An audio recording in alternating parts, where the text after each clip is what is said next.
इन दिनों महाराज कृष्णचंद्र को बात बेबात गुस्सा क्यों आता है? राज दरबार में लाख टके का प्रश्न था। प्रजा भी डरी हुई थी कि कहीं उन्हें महाराज का कोप भाजन न बनना पड़े। महाराज के गुस्से के आगे सबकी बोलती बंद हो गई थी। उन दिनों किसी कारण सुबह सुबह दरबार लग रहा था। महाराज और दरबारी सुबह का नाश्ता दरबार में ही कर रहे थे। एक सुबह महाराज ने राज हलवाई को कहलवा भेजा कि उन्हें गर्मा गर्म फुलको लूची, मैदे की पतली पूड़ी और आलू दम चाहिए। हलवाई ने बड़े ही यत्न से पूड़ी और आलू दम बनाकर दरबार में भेजा, लेकिन महाराज ने यह कहकर लौटा दिया कि पूड़ी ठंडी पड़ गई है। अब तो हलवाई इतना डरा कि काटो तो खून नहीं। दोबारा तिबारा भेजा, लेकिन वही शिकायत। अब हलवाई ने महाराज को प्रसन्न करने की योजना निकाली। उसे स्मरण हो आया कि महाराज तो मिष्ठान्न पसंद करते हैं, क्यों न उन्हें मिष्ठान्न बनाकर भेजी जाए, क्योंकि मिष्ठान्न तो गरम खाने का नियम ही नहीं है। उसने दरबार में अनुमति पाने के लिए संदेश भेजा, लेकिन महाराज को पसंद होने पर भी वे मिष्ठान्न नहीं खा सकते थे। उन दिनों वे मधुमेह की बीमारी से ग्रस्त थे। राज चिकित्सक ने मीठा खाने से मना कर दिया था। क्या मजाक बना रखा है हलवाई ने? वह राजाज्ञा का उल्लंघन कर रहा है। वह अपना नियम हम पर लादना चाहता है। महाराज ने तुरंत उसे सूली पर चढ़ाने का आदेश दे दिया। अब तो राज हलवाई के जान के ही लाले पड़ गए। उसने राजा से विनती की कि उसे क्षमा कर दिया जाए। बहुत गिड़गिड़ाने पर राजा ने उसकी मृत्यु की सजा को बदलकर देश से निकालने की सजा दे दी। उसे 3 रात का समय दिया गया। 3 रात के अंदर ही परिवार सहित उसे राज्य छोड़कर जाना होगा। फिर ऐसा हुआ कि हलवाई की पत्नी ने राजा के पास प्रार्थना भेजी कि देश त्यागने से पहले उसे महाराज से मिलने का एक अवसर दिया जाए। 2 रातें बीत गई। तीसरे दिन हलवाई की पत्नी ने जाकर महाराज के चरण छुए। किस कारण मुझसे मिलने आई हो? राजा ने क्रोध में पूछा। महाराज, आज्ञा हो तो एक बात कहूं। हलवाई की पत्नी ने गिड़गिड़ाते हुए विनती की। उन्होंने आज्ञा दे दी। महाराज, मैं इस प्रकार पूड़ी और आलूदम बना सकती हूँ कि आधा घंटा बाद खाने पर भी वह गर्म ही रहेगा। साथ ही यह सावधानी बरतने की बात है कि उसे जरा संभल कर खाया जाए, क्योंकि अधिक गर्म मुंह में डालने पर जीभ जलने का डर है। हलवाई ने आत्मविश्वास से भरकर कहा। महाराज कृष्णचंद्र को कुछ आश्चर्य हुआ। उन्होंने दरबार के विशेष सदस्य गोपाल की ओर मुड़कर देखा। गोपाल ने कुछ न कहकर केवल सिर हिला दिया। इसका अर्थ यह था कि हलवाइन को एक अवसर देकर देखना चाहिए कि वह कौन सा गुल खिलाती है। महाराज ने आज्ञा दे दी। शर्त यह लगा दी कि जैसे ही दरबार से सूचना जाए वैसे ही तुरंत उनके लिए नाश्ता बनाकर भेजा जाए। जो आज्ञा महाराज। आशा है कि मैं आपको अवश्य संतुष्ट कर पाऊंगी। यह कहकर वह फिर एक बार महाराज के चरण छूकर सीधे रसोई की ओर चली गई। गोपाल ने केवल मुस्कुराकर मंत्री की ओर देखा।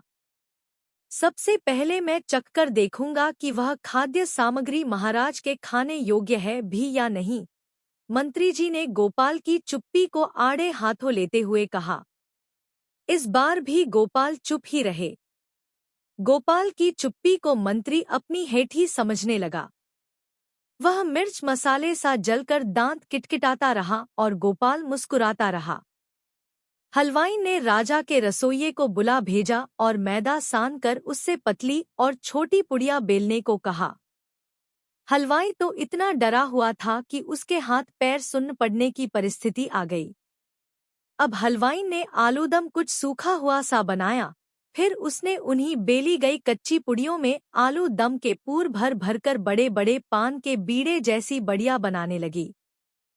वे बड़िया संबाहु त्रिभुज सी तिकोनी मोटी मोटी दिख रही थी।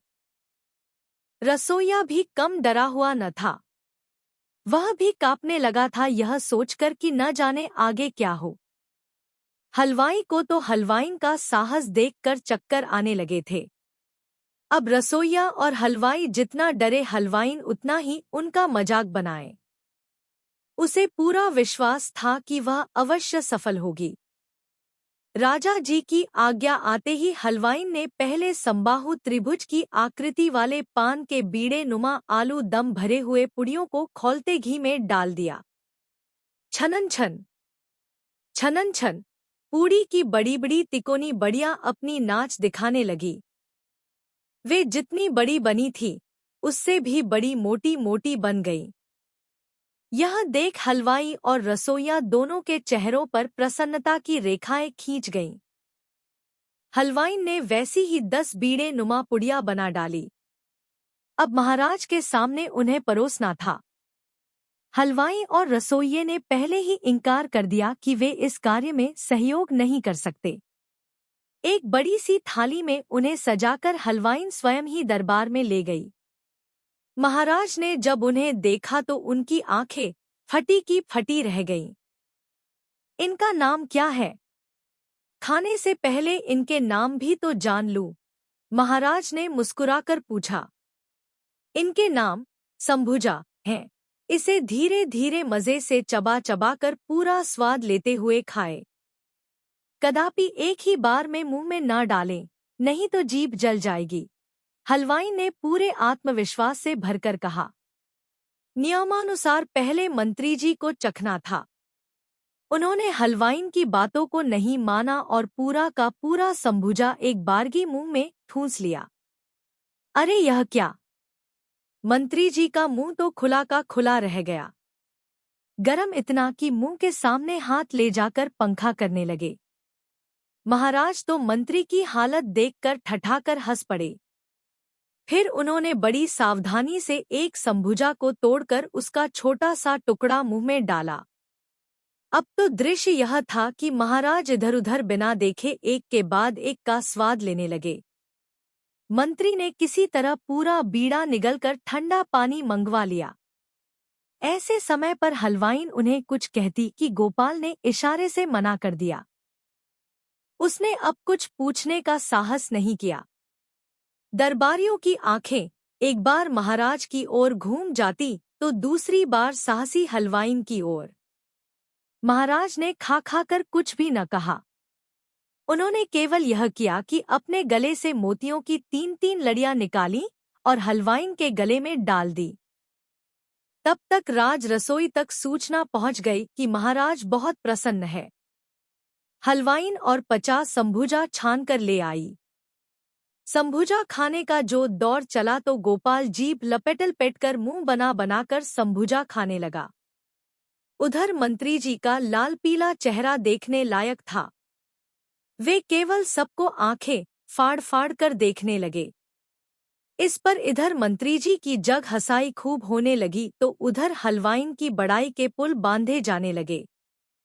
महाराज ने उसे राज रसोई में मुख्य रसोइये की नौकरी दे दी, साथ ही दंड भी वापस ले लिया। महाराज कोई 6 माह तक लगातार इस संभुजा का आनंद लेते रहे। इन दिनों शाम होते ही महाराज के होंठों पर हंसी खेलने लगती थी। दरबार में शांति विराजने लगी।